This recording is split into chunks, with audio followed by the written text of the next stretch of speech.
So first है catch on. Catch on phrasal verb का मतलब होता है किसी चीज को समझना। जैसे कोई गणित का क्वेश्चन कोई समझ रहा है और उसे थोड़ी देर लगती है, तब आप इस सेंस में इस फ्रेजल वर्ब का यूज कर सकते हैं। जैसे अब इसका एग्जाम्पल देखते हैं।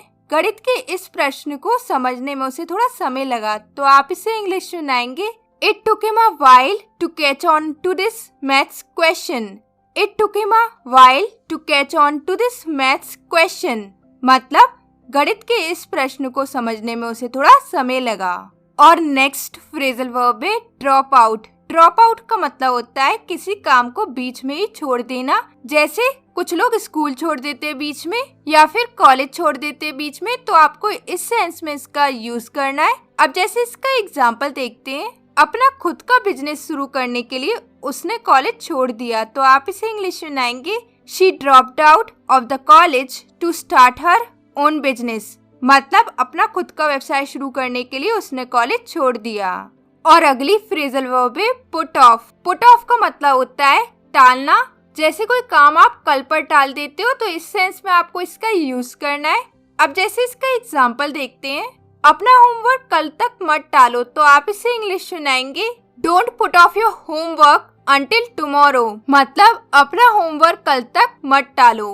और अगली फ्रेजल वर्ब है फॉल बिहाइंड। फॉल बिहाइंड का मतलब होता है किसी चीज में पीछे रह जाना। जैसे कुछ बच्चे पढ़ाई में पीछे रह जाते हैं, तो इस सेंस में आप इसका यूज कर सकते हैं। जैसे अब इसका एग्जाम्पल देखते हैं। वो अपनी पढ़ाई में पीछे रह गया, तो आप इसे इंग्लिश सुनाएंगे। He fell behind in his studies.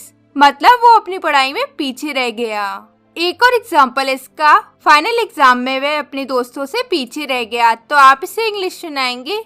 He fell behind with his friends in final exams. मतलब फाइनल एग्जाम में वो अपने दोस्तों से पीछे रह गया। और नेक्स्ट फ्रेजल वर्ब है look up. Look up phrasal verb का मतलब होता है ढूंढना या खोजना। जैसे आप डिक्शनरी में कोई वर्ड का मतलब नहीं पता होता, तो आप उसे ढूंढते हो या खोजते हो।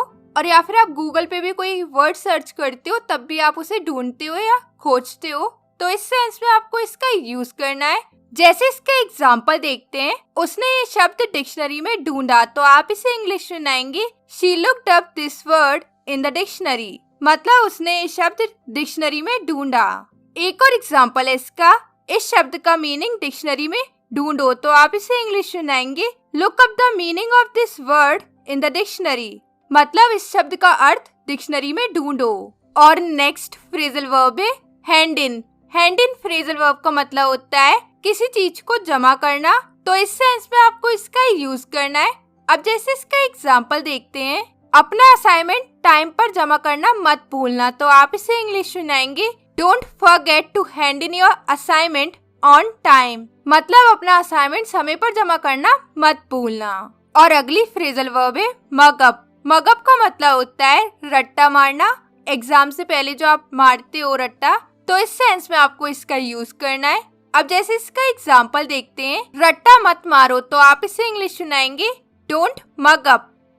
डोंट मग अप मतलब रट्टा मत मारो। और अगली फ्रेजल वर्ब है हैंड आउट। हैंड आउट का मतलब होता है बांटना किसी चीज को। जैसे फॉर एग्जाम्पल आपके टीचर आपको क्वेश्चन पेपर बांटते हैं, तो इस सेंस में आपको इसका यूज करना है। अब जैसे इसका एग्जाम्पल देखते हैं। एग्जामिनर ने छात्रों को क्वेश्चन पेपर बांटा, तो आप इसे इंग्लिश सुनाएंगे। The examiner handed out the question paper to the students. मतलब एग्जामिनर ने स्टूडेंट्स को क्वेश्चन पेपर बांटा। और अगली फ्रेजल वर्ब है गो ओवर। गो ओवर का मतलब होता है किसी चीज को चेक करना या रिव्यू करना। हिंदी में आप कह सकते हो जांच करना। जैसे फॉर एग्जाम्पल अपना असाइनमेंट जमा करने से पहले इसे जांच लो, तो आप इसे इंग्लिश में बनाएंगे। Go over your assignment before you hand it in. मतलब अपना असाइनमेंट जमा करने से पहले इसे जांच लो। और नेक्स्ट फ्रेजल वर्ब है फिगर आउट। फिगर आउट का मतलब होता है किसी चीज का हल निकालना या समाधान निकालना। तो इस सेंस में आपको इसका यूज करना है। अब जैसे इसका एग्जाम्पल देखते हैं। क्या आप सवाल 5 का हल या समाधान निकाल सकते हो, तो आप इसे इंग्लिश सुनाएंगे। Can you figure out the answer to question 5। मतलब क्या आप सवाल 5 का समाधान या हल निकाल सकते हो। So that's it for today's video. और ये दोनों आज के क्विज है, कमेंट में इसके आंसर लिख के बताइए। और इस वीडियो में आपने सीखे स्टडी से रिलेटेड फ्रेजल वर्ब। तो आपको ये वीडियो कैसा लगा मुझे कमेंट में अपना फीडबैक जरूर दीजिएगा और इस वीडियो को लाइक शेयर करके चैनल को सब्सक्राइब भी जरूर करिएगा। और मैं मिलती हूँ आपसे अब नेक्स्ट वीडियो में एक नए टॉपिक के साथ। Till then take care, keep practicing, bye bye.